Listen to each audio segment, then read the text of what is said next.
Сәлеметсіздер ме? Бүгін біз 25-ші нұсқаның А бөлімін талдаймыз. Бірінші есебі, есептеңіз, дәреже берілген. 10 санын біз 5 пен 2-нің көбейтіндісі түрінде жазып аламыз. 5 көбейту 2-нің 5 дәрежесі. Және бөлімін жазып қоямыз. 5-тің 6 дәрежесі көбейту 2-нің 4 дәрежесі. Тең болады. 5-тің 5 дәрежесі көбейту 2-нің 5 дәрежесі. 5-тің 6 дәрежесі көбейту 2-нің 4 дәрежесі тең болады.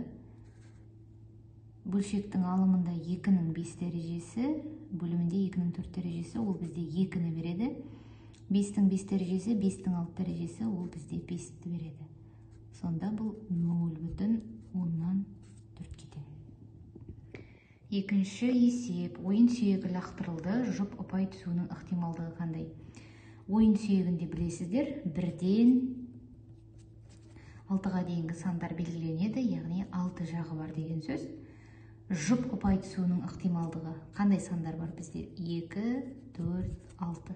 Солай ма? Егер барлығы бізде 6 болатын болса, соның ішінде 3-1-нің түсу ықтималдығы. Сонда А оқиғасы жұп ұпай түсуі болса, 6-дан 3, 2-ден 1. Яғни жұп ұпай түсуінің ықтималдылығы 2-ден 1-ге тең. Келесі есеп, есептеңіз, 4-тің дәрежелері берілген. 4-тің 10 дәрежесі көбейту 4-тің минус 2 дәрежесі көбейту 4-тің минус 5 дәрежесі көбейту 4-тің минус 4 дәрежесі. 4-тің 10 дәрежесін жазып қояйын. Сосын 4-тің минус 2, минус 5, минус 4 дәрежесі барлығын қосатын болсам, минус 11 дәреже. 4-тің минус 1 дәрежесі тең болады 4-ден 1-ге. Төртінші есеп көпмүше түрінде жазыңыз. Көпмүше түрінде жазу үшін біз жақшаны ашуымыз керек. Тең болады 2х-ті 4х квадратқа көбейтемін, 8х куб. 2х-ті бәріне көбейтіп шығамын, 2х-ті 9-ға көбейтемін. Қосу 18х, азайтамын, 2х-ті 6х-қа көбейтемін, 12х квадрат. Қосамын, 3-ті 4х квадратқа көбейтемін, 12х квадрат. Қосу 3-ті 9-ға көбейтемін, 27, азайтамын, 3-ті 6х-қа көбейтемін, 18х. Тең болады. Енді ұқсастарын біріктіреміз. Так, минус 12х квадрат плюс 12х квадрат жойылып кетеді. 18х минус 18х жойылып кетеді. Сонда қалады 8х куб қосу 27. Көпмүше түрінде жаздық. Бесінші есеп, 3y азайту 40 қосу y квадрат тең 0 теңдеуінің түбірлерінің қосындысымен көбейтіндісін табуымыз керек. Y квадрат қосу 3y минус 40 тең 0. Так, дискриминант табамын. Дискриминант тең болады 9 минус 4 көбейту минус 40. Тең болады 160, 169.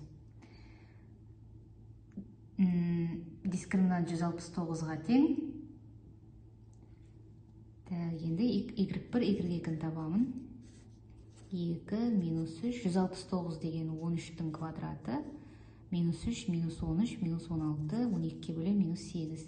Y2 тең болады. Минус 3 қосу 13 бөлу 2, 5-ті.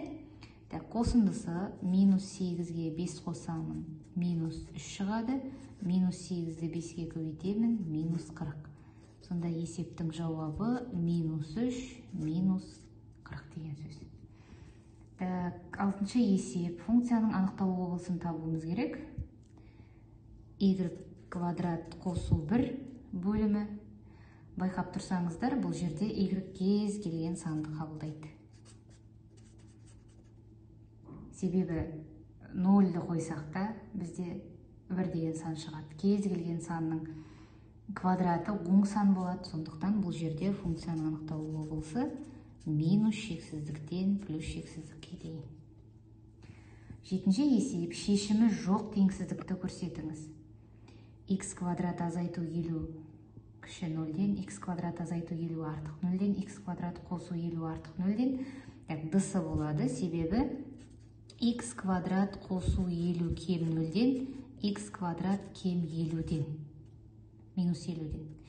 Кез келген санның квадраты оң сан болады, сондықтан оң сан мына жерде бізде теріс саннан кіші болмайды.